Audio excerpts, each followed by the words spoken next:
নারু মহাভীষণ পছন্দ করতেন বিশ্বজিৎ। তাই প্রতি বছর মা কল্পনা রানী রায় ছেলের জন্য প্রস্তুত করে রাখতেন নাড়ু। বিশ্বজিৎ পরিবারের জন্য কেনাকাটা করে ঢাকা থেকে বাড়ি ফিরতেন। তবে এগুলো এখন শুধু স্মৃতি।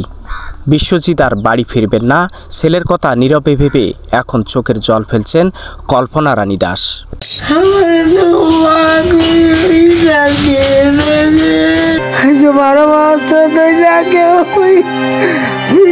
কথা কয় না গো, যে কথা আনন্দ বুদ্ধি পূজার মধ্যে হয় গো।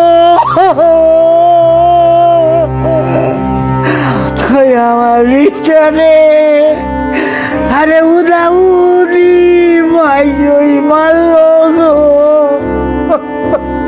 কেউ আমার বিচার করে না গো।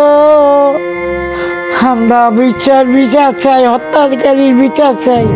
ওরা ডানের মাথায় রাস্তাতে ঘুরে গিয়ে ওই ডাক্কে দিলেন, ওকে ফাঁসির ওয়ার্ডার রয়েছে, ওকে কার্য করবার করেন না বিচার। দীর্ঘ ১২ বছর ধরে ছেলের হত্যার বিচার চাইতে চাইতে এখন অনেকটাই হাঁপিয়ে উঠেছেন তিনি। ২০১২ সালের ৯ ডিসেম্বর বিএনপির নেতৃত্বাধীন ১৮ দলের অবরোধ চলাকালে ছাত্রলীগের নেতাকর্মীরা পুরান ঢাকার ভিক্টোরিয়া পার্ক এলাকায় প্রকাশ্যে নৃশংসভাবে কুপিয়ে হত্যা করে বিশ্বজিৎ কুমার দাসকে। সেদিন বিশ্বজিৎকে কোপানোর ভিডিও দেখে আতঙ্ক হয়েছিলেন পুরো দেশবাসী। বিশ্বজিৎকে হত্যা করা ছাত্রলীগের মূল কারণ ছিল তারা হত্যা করে ছাত্র শিবির এবং বাংলাদেশ জামাত ইসলামীকে হিন্দু সম্প্রদায় এবং বহির্বিশ্বের কাছে সন্ত্রাসী সংগঠন হিসাবে তুলে ধরা। কিন্তু পরবর্তীতে মিডিয়ার ভিডিও ফুটেজে শনাক্ত করার কারণে ফেঁসে যায় মূল হত্যাকারীরা। সেই ঘটনায় পুলিশ বাদী হয়ে মামলা করার পরে ঢাকা দ্রুত বিচার ট্রাইব্যুনালে ২১ জনের মধ্যে ৮ জনের মৃত্যুদণ্ড এবং ১৩ জনের যাবজ্জীবন সাজা দেওয়া হয়েছিল।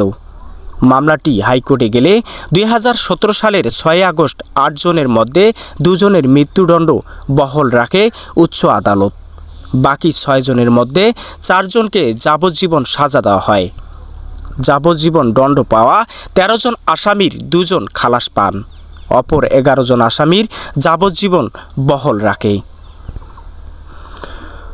গত ৫ আগস্ট গণঅভ্যুত্থানের মাধ্যমে আওয়ামী লীগ সরকারের পতন হলে এখনও বিশ্বজিৎ হত্যার বিচার পাননি তার পরিবার। দীর্ঘ ১ যুগ ধরে বিচারের আশায় দাঁড়ে দাঁড়ে ঘুরছেন পরিবারের সদস্যরা। তবে অন্তর্বর্তীকালীন সরকারের আমলে অপরাধীদের দৃষ্টান্তমূলক শাস্তির প্রত্যাশা করেন এলাকাবাসী ও পরিবারের স্বজনরা।